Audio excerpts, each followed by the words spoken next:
ሰላም ጤና ይስጥልኝ የሐሱቲዩ ቤተሰቦች እንደምን ቆይታችኋል? የሰዓቱን ዜና ይዤላችሁ ቀርብ ያለው ከዜናዎቹ ጋር አብራችሁን ቆዩ።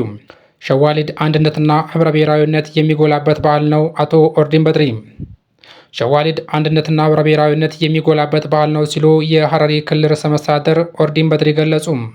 1446ኛው የሸዋሊድ በዓል ርዕሰ መስተዳድሩን ጨምሮ የመንግስት የስራ ኃላፊዎችና ከአጎራባች ክልሎች የተውጣጡ የባህል ቡድኖች በተገኙበት በሐረር ከተማ እየተከበረ ይገኛል።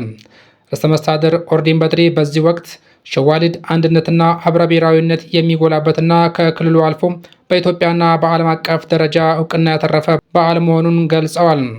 በዓሉ የቱሪዝም ዘርፍ በማነቃቃት በርካታ ቱሪስቶች ወደ ሀገር ቤት እንዲመጡ የሚያስችል መሆኑን የገለጹት አቶ ኦርዲን በክልሉ ብሎም እንደ ሀገር የመጋቢት ትሩፋት የሆኑ በርካታ ድሎች መመዝገባቸውን አንስተዋል።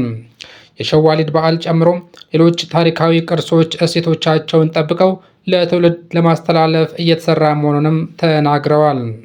የሸዋሊድ በዓል አካል የሆነውና ለሁለት ተከታታይ ቀናት የሚቆየው የባህል አውደ ርዕይ በዛሬው ዕለት በሐረር ከተማ ተከፍቷል። መረጃው የፋና ሚዲያ ኮርፖሬሽን ነው።